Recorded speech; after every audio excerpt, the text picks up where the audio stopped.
17절부터 29절에는 다음같이 기록되어 있습니다.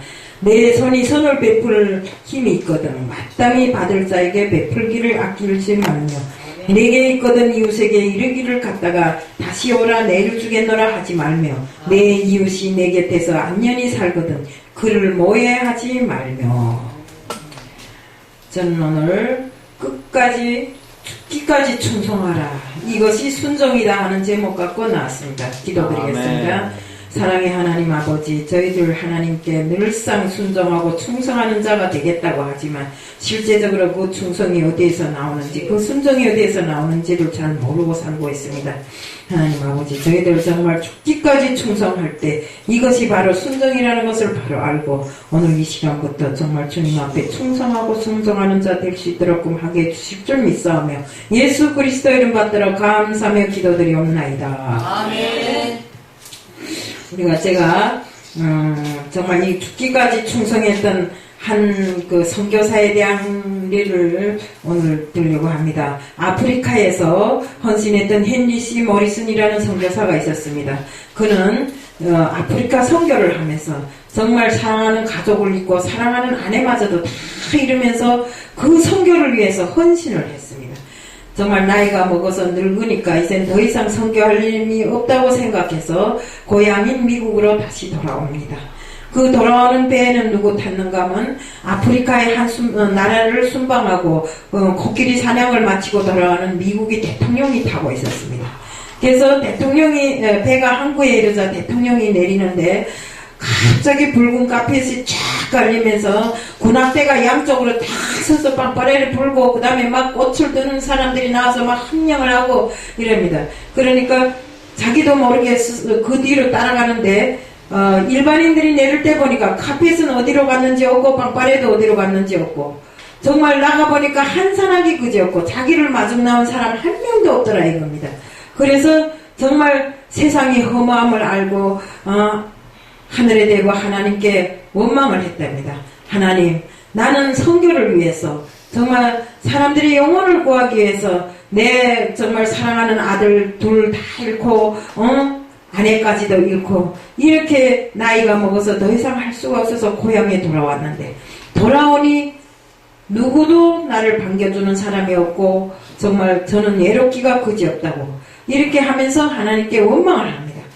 그런데 정말 아내까지 있고 아들 둘을 다 아프리카에서 잃었는데 정말 와보니까 외롭기가 그지없습니다. 그래서 어디에 거처할 집마저도 온전한 집이 없으니 길가에서 막 오고 가면서 막 정신없이 왔다 갔다 하는데 어느 날인가 이렇게 붉은 노을이 쫙 진 그 노을 사이로 말씀이 흘러나오는데 뭐라고 나오는가? 사랑하는 내 아들아, 너는 아직 네가 고향에 갔다고 생각하는 그 고향이 네 고향이 아니다. 너는 그 고향이라고 생각하는 그 고향이 바로 네가 과정을 걸치는 곳이오니 네가 진짜로 고향에 돌아올 때는 빵빠레가 문제겠냐?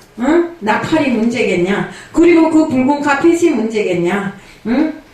그 붉은 카펫 대신에 내가 황금으로 길을 쫙 포장해 놓을 것이며 빵빠레 대신에 하늘이 천사들을 준비해서 너를 마중 나가게 하고 내가 직접 보좌해서 너를 데리러 나가마. 그때 천만 군중과 함께 너의 아들과 내 아내를 같이 대동해서 나갈 것이다.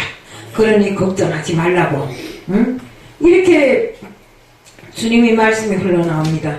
그러면 사랑하는 내 아들아, 나는 아직도 너를 사랑하고 있으니 정말 외롭다고 생각하지 말고 걱정하지 말고 잘 있으라고 이렇게 이야기를 합니다. 그러니까 이때야 선교사가 정신을 바싹 차리고 정말 내 고향이 미국인 줄 알았더니 이것은 인간 세상에 100살도 못 사는 인간 세상에서의 고향이고 나의 영원한 본향은 바로 천국이구나 이렇게 생각하고 정말 죽기까지 충성하라고 했으니 다시 아프리카로 와서 죽을 때까지 충성하며 선교를 했다고 합니다.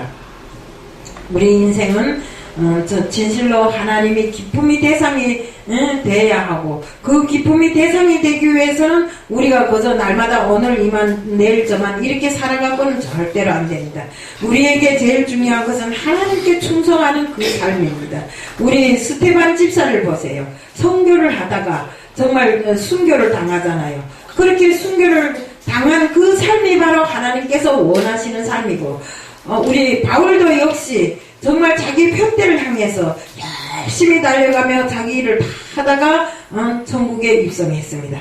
그때 천국에 입성할 때 진짜로 우리 예수님께서 마중 나왔고, 정말 하늘이 천사들이 나팔을 불고 금으로 포장된 길을 걸어가게 되는 것입니다.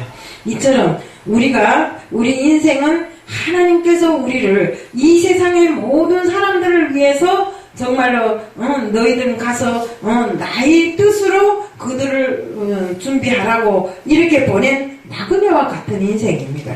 그런데 우리가 더 나은 번영을 위해서 이 세상이 아름답다고, 이 세상이 좋다고 하는 이 세상을 위해서가 아니라, 우리는 앞으로 가야 할 더 좋은 번영을 위해서 정말 그 번영을 끝없이 사모하며 이 땅에서 잠시 머물다 가는 곳입니다. 이 땅에 남아있는 것은 바로 우리가 하나님께로부터 사명을 완전히 수행하는 이런 일이 우리 앞에 있다는 것을 깨달아야 합니다. 우리가 그 사명을 감당하고 또 하늘나라에 가서 정말 어떤 상급을 받겠는가 하는 것에 대한 걸 우리가 생각하지 않으면 안 됩니다. 왜 그런가 하면, 그런 생각이 없고 오늘 좋고 내일 좋고 살다가는 어느 순간에 정말 내가 죽을지 어떻게 알아요? 오는 순서는 있어도 죽는 순서는 없다고 하더라고요. 보니까 실제로 그래요. 내보다 어린 사람이 죽고, 정말 내보다 나이 먹은 사람만 죽는 줄 알았더니 내보다 어린 사람도 다 죽더라고요. 그러니 우리가 이 땅에 사는 날 동안에 정말 한화와 박수 소리도 중요합니다. 어디 가서 내가 환영 받고, 정말 어디 가서 칭찬받고 박수 받고 이렇게 하는 것도 중요하지만, 그러나 우리가 주님 앞에서는 그날 정말 우리가 어떤 영접을 받을지 그것을 생각해 보아야 되는 것입니다. 우리는 주님 앞에 끝까지 충성하고 순종하는 이런 삶을 살고, 정말 이 땅에서는 비교할 수 없는 그 영광을 우리가 천국에서 누릴 수 있도록 이렇게 준비를 해야 되는 것입니다. 우리 인생이 나그네 인생인 것만큼 이 땅이 삶이 전부가 아닙니다. 우리 삶이 총체적으로 계산해봐야 100세도 못 사는 그런 인생입니다. 그런데 100년을 하루같이 살기 위해서 애쓰고 모지름 쓰는데, 그 모지름과 애씀이 어디에 대야 하는가? 바로 하나님이 우리에게 주신 그 사명을 감당하는데 모든 전력을 다해야 되는 것입니다. 우리 목숨이 죽는 한이 있더라도 정말 하나님이 사명을 감당하기 위해서 충성해야 하고, 정말 내가 맡은 그 일에 순종하는 삶을 살 때 하나님께서는 우리를 아주 기쁘게 생각하고 정말 사랑함으로 인해서 우리가 천국에 갔을 때 더 큰 면류관을 우리에게 주실 것이라고 이렇게 말씀하신 것입니다. 우리는 하나님의 약속이 그 말씀을 굳게 잡고 믿음이 선친들이 걸어갔던 그 순례의 길을 우리가 계속 이어가야 되는 것입니다.